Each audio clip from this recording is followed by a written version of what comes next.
PT KB Pharma bekerja sama dengan radio kesayangan Anda mempersembahkan Sandiwara Radio Saur Sepuh dalam kisah Pesanggrahan Keramat.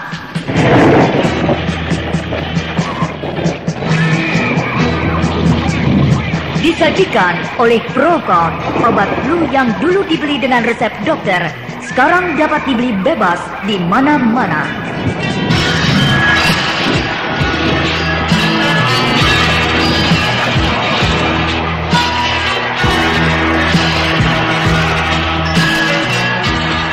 Saur Sepuh, Pesanggrahan Keramat, diproduksi oleh Haravana Record.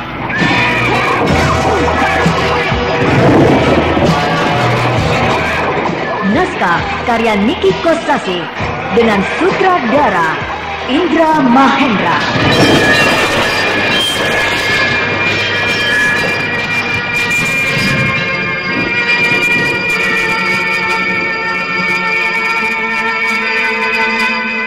Pesanggrahan Keramat pada babak ke-35 ini menampilkan Ferry Fakli sebagai Brahma, Widiyati sebagai Murni, Ade Iryani sebagai Jila, Setiawan sebagai Obik, Rusman sebagai Pak Tani, Yunita sebagai Bu Tani, Ape Burhan sebagai Pak Barun, dan Margaret sebagai Bu Barun.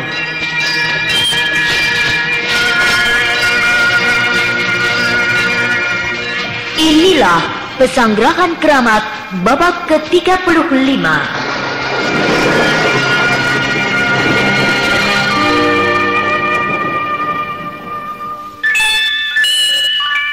Halo para pendengar tercinta. Saya Eli Irmawati, pemeran Dewi Mantili. Kalau terserang flu, pilek, demam dan sakit kepala, saya selalu minum Prokol, sebab saya yakin akan khasiat Prokol. Prokol obat flu resep dokter yang sekarang dijual bebas. Prokol cepat berkhasiat, Anda pun cepat sehat.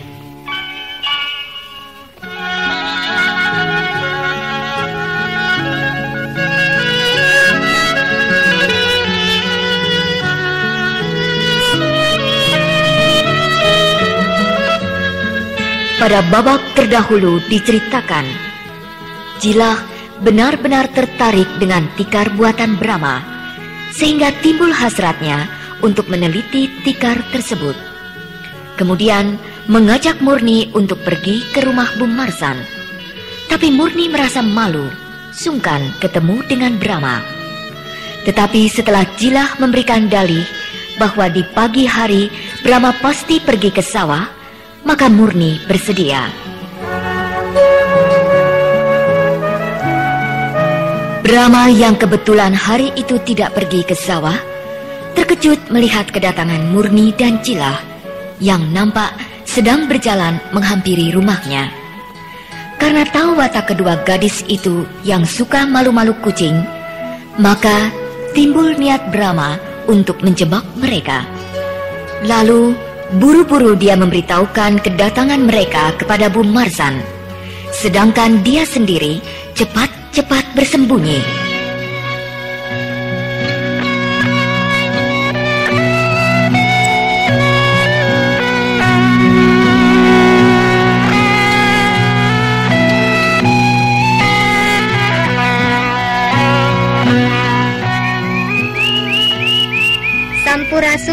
Sampurasun. Rampes. Waduh, dua gadis manis. Pagi-pagi sudah berkunjung ke rumah saya. Ada apa ini? Penasaran, Bu Marsan? Penasaran? Iya, ingin melihat lagi tikar buatan Satria. Ingin melihat tikarnya atau pembuatnya? Ih, Bu Marsan begitu ah. Lebih baik kedua-duanya, iya kan? Iya tikarnya, iya orangnya. Tikarnya saja. Orangnya? Bagaimana Murni? Loh, kok tanya aku? Aku tikarnya saja, kau orangnya, si pembuat tikar ini. Yuk masuk. Tikarnya aku simpan di ruangan tengah. Iya.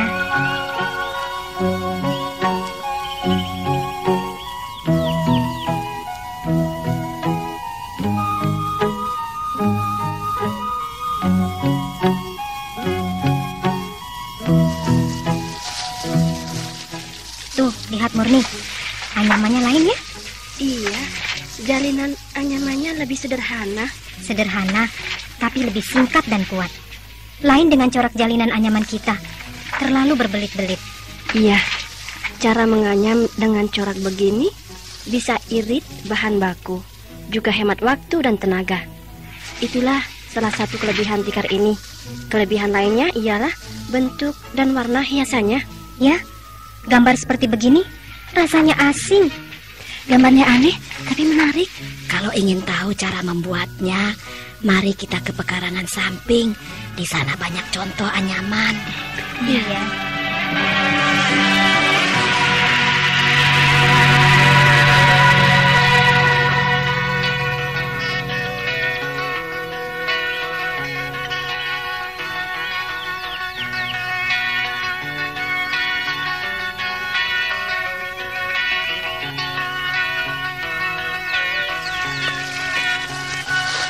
Nah, ini ada anyaman yang belum jadi. Bisa buat contoh. Jalinan corak anyaman ini memang lain. Cara model mana ya? Tentu saja model Satria. Memang dia yang membuat ini. Tapi aku yakin bukan hasil ciptaannya sendiri, melainkan meniru dari orang lain. Artinya belajar dari seorang ahli pembuat tikar yang terkemuka. Mungkin cara kota. Cara kota? Satria kan orang kota ya, Bu Marsan? Iya. Aku pernah tinggal lama di ibu kota Tanjung Singguru, di rumah pamanku. Karena kesenanganku menganyam tikar, maka aku banyak mengunjungi para pengrajin tikar. Bahkan sempat belajar pada seorang ahli pembuat tikar yang terkenal. Itulah sebabnya tikar buatanku paling bagus di desa Gadung ini. Tapi melihat corak anyaman tikar buatan Satria ini lain. Mungkin saja dia pernah belajar membuat tikar di negeri seberang. Iya ya, tidak tahu lagi kalau begitu. Wah, ada tamu rupanya. Satria. Selamat pagi Murni. Cila? Iya. Sedang mengamati pembuatan tikar rupanya. Iya. Cila, pulang yuk. Apa? Pulang. Apa? Oh, Tuli. Kenapa, Cila? Murni ngajak pulang, Bu. Kok pulang? Katanya mau mempelajari corak anyaman yang masih asing ini. Nanti saja. Sekarang kan sama. Saya sudah bisa kok. Tapi ini lain, Murni. Kenapa harus malu? Mari, saya ajarkan caranya. Nanti kalau saya sudah kembali ke kota, kalian berdua sudah memiliki ilmu menganyam tikar model baru, yang lebih singkat, hemat bahan baku, dan hemat waktu. Mutunya tinggi dan paling elok. Kamu akan pulang ke kota ya? Iya. Kapan? Nanti, setelah Jilah dan Murni sudah pandai membuat tikar dengan cara yang lebih maju. Apakah kamu datang ke desa Gadung ini hanya untuk mengajari kami berdua membuat tikar? Bukan. Saya datang ke sini kangen pada Paman dan Bibi Marsan. Sudah lama tidak ketemu ya, Bu? Iya. Nah, ayo kita mulai. Iya. Kalau kamu mau pulang, pulang saja. Aku mau di sini belajar menganyam tikar, kan asik. Gurunya tampan.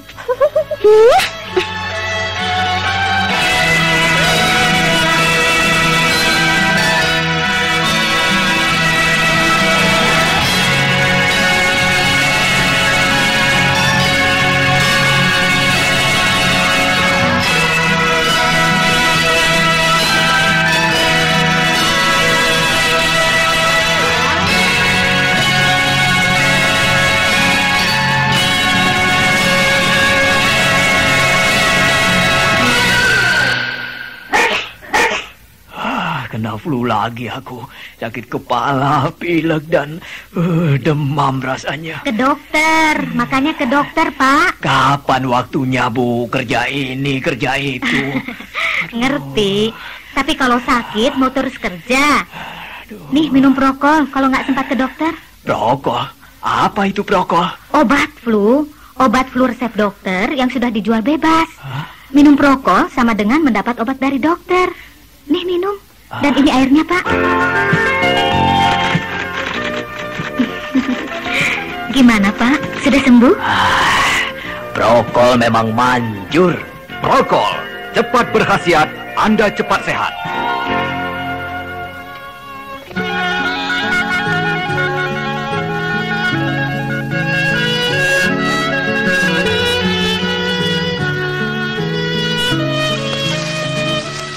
Coba, bagaimana caranya mengenyam serat-serat pandan ini untuk dibuat menjadi tikar yang selama ini kau kerjakan? Saya sih kurang ahli. Nih, Murni paling pintar. Tikar buatan Murni kan paling bagus di sini. Iya. Saya dengar juga begitu. Nah, coba dikerjakan. Ayo Murni, jangan malu-malu dan jangan ragu. Begini. Ya. Terus. Ya. Ya. Terus? Sudah. Penutup tepinya bagaimana? Begini. Sudah. Wah, jari-jari tanganmu sangat lincah. Lalu cara memegang serat-serat bahan, terus menjalinnya, kemudian melipat penutup tepian bagus sekali. Semua itu menunjukkan kau memang sudah biasa membuat tikar. Tapi, ada tapinya nih. Cara seperti itu kuno. Kuno? Iya, ketinggalan zaman. Wah, kasihan Murni tuh. Dipuji, lalu diejek. Nanti Murni bisa ngambek loh. Tuh, mukanya merah. Tidak. Saya tidak apa-apa kok. Saya memang belum ahli. Maaf, jangan marah ya. Aku tidak bermaksud mengejek atau memperolok-olok. Aku hanya ingin menunjukkan mana yang maju dan mana yang ketinggalan. Nah, mau maju tidak? Mau. Murni mau? Mau. Bagus. Berarti kalian gadis-gadis yang pintar. Sebab ingin maju. Dan kalau ingin maju harus belajar. Iya. Aku bukan ahli pembuat tikar. Dan juga tidak serba tahu.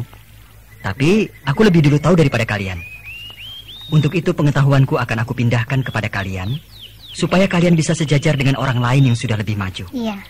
Nah, lihat ya. Hup. Ya.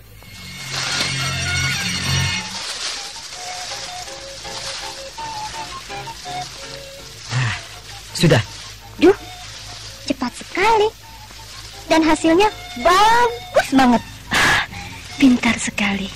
Itulah caranya membuat tikar model sekarang. Cepat, hemat bahan baku, dan hemat waktu, serta bermutu tinggi. Coba sekali lagi. Pelan-pelan dulu. Jangan terlalu cepat. Iya, pelan-pelan. Supaya bisa diamati. Ya, baiklah. Perhatikan ya. Jari-jari lengan kiri mengepit serat pandan. 4 lembar sekaligus. Masing-masing dijepit di antara celah-celah jari. Begitu pula jari-jari lengan kanan. Sama saja. Kemudian ditumpangkan. Yang kanan menindih yang kiri, lalu dijalin. Nah, begini. Nah, awal jalinan sudah jadi. Duh, bagus. Ayo, kalian mengikuti aku. Iya. Begini. Ya, caranya sudah betul, tapi kurang memanjang. Jepitannya harus sejajar dengan lurusnya jari-jari tangan. Iya. Begini. Muridku yang satu ini pemalu sekali. Kalau belajar jangan malu-malu, ya. Nanti tidak cepat bisa. Ini betul tidak? Murni ngambek. Kamu sih Satria. Yang dipandang wajahnya terus. Itu loh, jari-jari tangannya. Iya. Sudah betul. Tarik sedikit supaya untayannya tidak menumpuk begitu. Tapi memanjang. Iya. Ya, ditumpangkan. Mulai ya. Iya. Hup. Ya.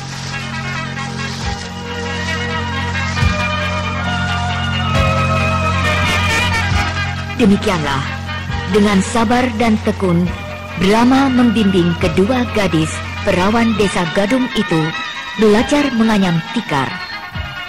Jilah yang memiliki watak yang lincah dan periang tidak sukar di dalam pergaulannya dengan Brahma. Dalam waktu sebentar saja, dia sudah akrab dengan Brahma.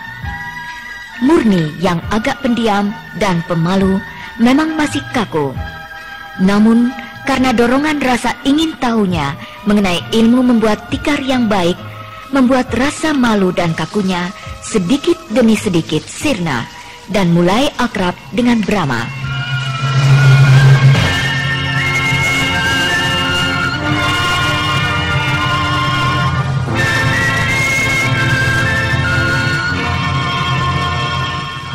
Untuk dapat menguasai ilmu membuat tikar, tidak bisa didapat hanya dalam tempo yang singkat. Tidak mungkin satu hari jadi. Untuk itu diperlukan waktu beberapa hari. Maka mau tidak mau, Murni dan Jilah setiap hari pergi ke rumah Bu Marsan untuk belajar menganyam kepada Brahma.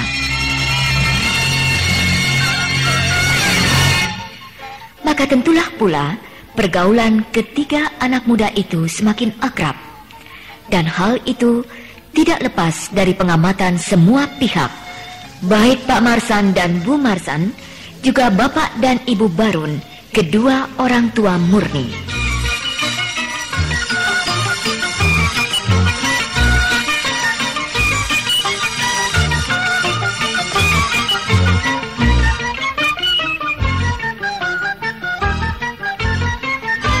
Pak, Murni dan Jilah jadinya setiap hari ke sini. Tidak apa kan? Tidak apa bagaimana? Orang-orang di desa ini pada tahu. Kan cuma belajar membuat tikar, bukan apa-apa. Memang, tapi Murni dan Jilah perawan, sedangkan Satria perjaka. Nah, tanggapan orang-orang bisa macam-macam. Gampang. Kau selalu main gampang saja. Ingat Pak, Murni itu sudah dilamar orang. Kalau Jilah sih tidak jadi soal, belum ada yang melamar. Kenapa aku bilang gampang begini? Aku akan umumkan kepada semua penduduk desa Gadung ini. Siapa yang mau belajar membuat tikar, datang ke sini. Tidak peduli tua, muda, laki atau perempuan. Siapa mau datang, kan beres. Iya. Dengan begitu, bukan hanya Murni dan Jilah yang akan sering datang ke sini, tapi banyak. Campur baur, laki-laki, perempuan, tua muda, bahkan aku kira ibu-ibu juga mau. Nah, makanya jangan mudah panik. Tenang saja. Iya. Jangan, Pak. Satria. Saya mendengar semua pembicaraan Ibu dan Bapak. Gagasan Bapak itu baik, tapi ada tidak baiknya, Pak. Tidak baiknya itu bagaimana? Para pengrajin tikar di desa Gadung akan marah, sebab merasa disaingi. Benar juga, Pak. Tapi kau tidak berdagang tikar, hanya mengajar. Memang begitu, Pak. Tapi harus diakui, tikar buatan saya lebih bagus dari buatan para pengrajin di sini. Dengan begitu, hasil mereka kan menjadi tidak laku nanti. Kalau para pengrajin itu sendiri yang kita panggil, lalu kau bina, kau tingkatkan kemampuannya. Bagaimana? Wah, watak manusia sulit diduga, Pak. Mungkin ada yang mau, artinya ada beberapa pengrajin yang jujur mau mengakui kekurangannya. Lantas berkeinginan untuk maju, meningkatkan mutu, kemudian bersedia belajar pada saya. Tapi tentu ada pula beberapa pengrajin yang bersikap sebaliknya, Pak. Memandang kehadiran saya sebagai penghalang bagi mata pencarian mereka, lalu benci kepada saya. Akhirnya di antara para pengrajin itu saling bertentangan. Kemudian persatuan mereka menjadi terpecah. Nah, sayalah penyebab semua itu. Kan celaka kalau begitu. Kau benar, Satria. Lalu harus bagaimana? Sebaiknya tidak usah diumumkan kepada halayak ramai, Pak. Biar saja mereka berdua, Murni dan Jilah saja yang belajar pada saya. Sebab 2 hari lagi kan sudah selesai. 2 hari lagi? Iya. Mereka cukup berbakat, Pak. Terutama Murni. Dia benar-benar calon pengrajin yang baik. Sehingga dalam waktu sisa 2 hari ini, mereka sudah akan bisa menguasai bagian awal. Nah, selanjutnya mereka sendirilah yang akan mengembangkannya. Ya, syukurlah kalau begitu.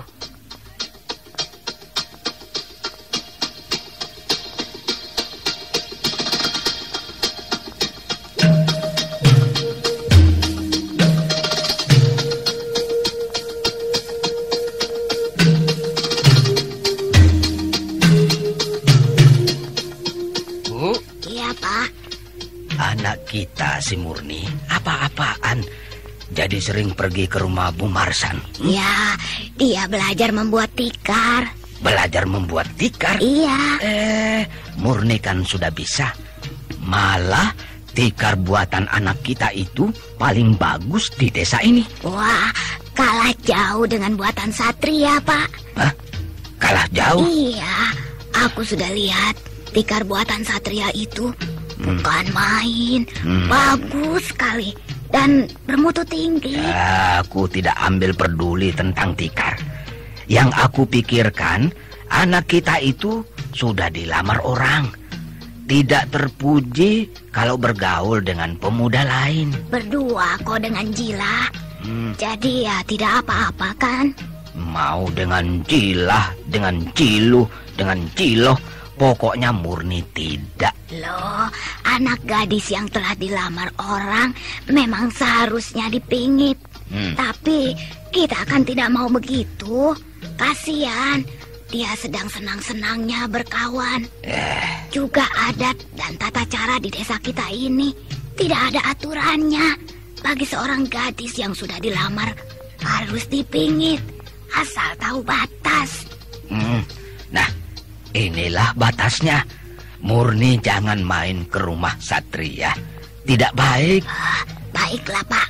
Nanti aku katakan kepadanya.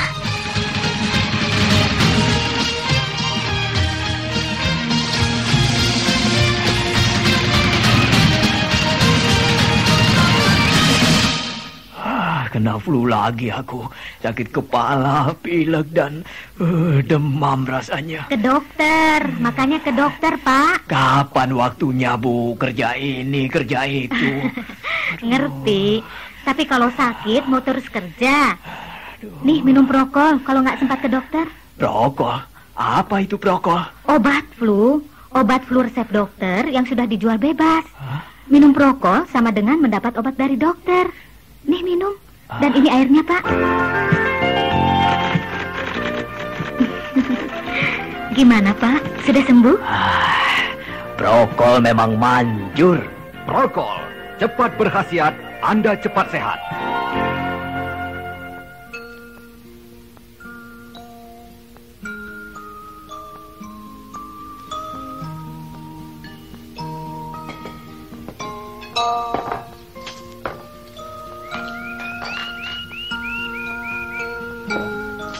Sampurasun. Rampes. Obik. Satria ada, Bu Marsan? Ada. Tuh di belakang sedang membetulkan kandang kambing. Oh, saya kesana saja ya, Bu. Iya. Mau latihan? Tidak, Bu. Latihan silat kan hanya malam saja. Begitupun tidak tiap hari. Bagaimana? Pelajaran Satria baik? Wah, bukan baik lagi, Bu. Istimewa. Oh iya. Hanya dalam tempo beberapa minggu saja, Bu, sudah bisa menyamai murid-murid yang sudah lama. Bahkan sekarang sudah sejajar dengan saya. Padahal saya belajar sudah 3 tahun, tapi dapat disamai oleh Satria hanya beberapa minggu saja. Dia benar-benar hebat, Bu. Bu Marsan beruntung punya keponakan seperti Satria. Baik, sopan, dan rajin. Iya, syukurlah. Mari, Bu, saya mau menjumpai Satria. Iya, ya.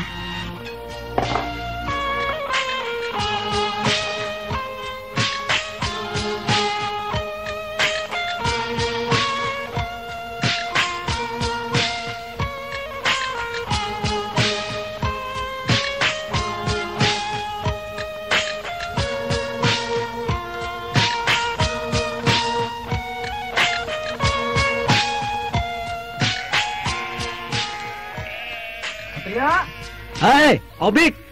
Rajin benar kau. Wah, kandang kambing ini jadi rapi. Iseng saja, daripada nganggur. Iya, benar.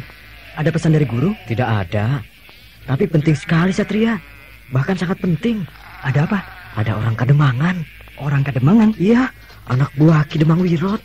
Hanya satu orang, bukan? Hah? Kau tahu? Orangnya berpakaian hitam-hitam, tinggi, kurus, pakai gelang rotan, senjatanya trisula, terselip di pinggangnya. Iya, benar. Itu dia si Sukanta. Sukanta? Ada 3 orang kepercayaan Ki Demang Wirot, yaitu si Darba, si Rongah, dan si Sukanta. Nah, yang datang ke sini si Sukanta. Sudah 2 hari ini dia memata-matai aku. Hah? Benarkah? Iya. Kemarin dia berjalan lewat di jalanan sana, tapi matanya melirik ke sini. Sore harinya, dia berdiri di ujung tanjakan sebelah sana, jauh sekali dari sini. Dia berdiri mematung sambil mengawasi rumah ini. Terus tadi siang, dia nangkring di atas pohon kiara di puncaknya, mengawasi aku ketika aku sedang mencangkul di sawah. Hati-hati, Satria. Dia ilmu kedikjayaannya sangat tinggi. Iya, aku akan hati-hati. Kena flu lagi aku. Sakit kepala, pilek, dan demam rasanya. Ke dokter, makanya ke dokter, Pak. Kapan waktunya, Bu? Kerja ini, kerja itu. Ngerti, tapi kalau sakit mau terus kerja. Nih, minum prokol kalau nggak sempat ke dokter. Prokol? Apa itu prokol? Obat flu resep dokter yang sudah dijual bebas. Minum prokol sama dengan mendapat obat dari dokter. Nih, minum. Dan ini airnya, Pak.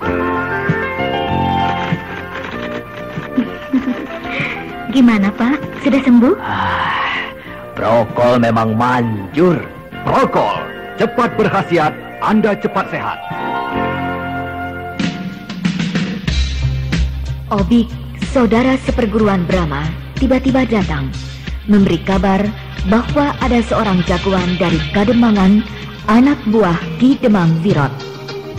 Brahma yang indera keenamnya terlatih baik, sudah tahu dengan hadirnya orang asing di desa Gadung. Tapi walaupun demikian, Brahma tidak mau meremehkan peringatan Obik yang menyuruhnya untuk berhati-hati.